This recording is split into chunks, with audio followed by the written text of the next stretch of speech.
প্রধানমন্ত্রী শেখ হাসিনা বলেছেন, ভারোত্তোলন, cricket, football, volleyball সহ সকল খেলায় বাংলাদেশ যাতে আরো ভালো করতে পারে সেজন্য পৃষ্ঠপোষকতা দিয়ে যাচ্ছে সরকার। রাজধানীর আর্মি স্টেডিয়ামে আন্তঃব্যাংক ফুটবল টুর্নামেন্টের সমাপনী অনুষ্ঠানে প্রধান অতিথির বক্তব্যে তিনি এসব কথা বলেন। বঙ্গবন্ধুর সময় থেকে বর্তমান সরকারের খেলাধুলায় নানা অবদানের কথা তুলে ধরেন তিনি। বলেন, বাংলাদেশটা যাতে খেলাধুলায় আরো বেশি এগিয়ে যায় সে বিষয়ে সচেষ্ট রয়েছে সরকার।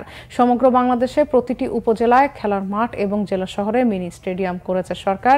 এমন তথ্য জানিয়ে শেখ হাসিনা বলেন, মেয়েদের ফুটবল এগিয়ে নিতে বঙ্গমাতা ফুটবল টুর্নামেন্ট চালু করেছে সরকার। এটি শুধু দেশে নয়, আন্তর্জাতিকভাবেও বাংলাদেশকে তুলে ধরছে ছেলেমেয়েরা। এই প্রচেষ্টার মাধ্যমে একদিন বাংলাদেশ বিশ্ব চ্যাম্পিয়ন হবে বলেও প্রত্যাশা করেন বঙ্গবন্ধু কন্যা। তিনি আরো বলেন, ফুটবল শুধু বাংলাদেশ নয়, সারা বিশ্বের জনপ্রিয় খেলা।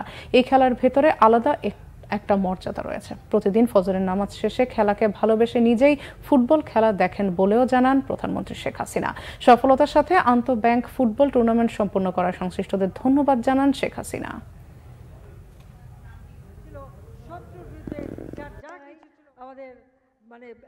আমি এটাই চাই যে যখন আমি সরকার এসেছি তখন থেকে আমার প্রচেষ্টা বাংলাদেশটা যেন আরো এই খেলাধুলোর দিকে এগিয়ে যায়, ছেলেমেয়েরা আরো বেশি মনোযোগী হয়। এটা যেমন সকলকে সুস্বাস্থ্যের অধিকারী করবে, পাশাপাশি এই যে প্রতিযোগিতামূলক মনোভাব গড়ে উঠবে, নিজেকে আরো উন্নত করবার একটা চেতনা জাগ্রত হবে। সেই সাথে খেলাধুলা, লেখাপড়া, সংস্কৃতি চর্চার মধ্য দিয়ে নিজের যে দেশের একটা সংস্কৃতি, নিজের যে একটা জ্ঞান, নিজের মেধা, মনন সেটাকে একটা প্রকাশ করবার সুযোগ পাবে সবাই। সেজন্যই খেলার উপরে আমরা বেশি গুরুত্ব দিই। সমগ্র বাংলাদেশে প্রত্যেকটা উপজেলায় আমরা একটা খেলার মাঠ করে দিচ্ছি।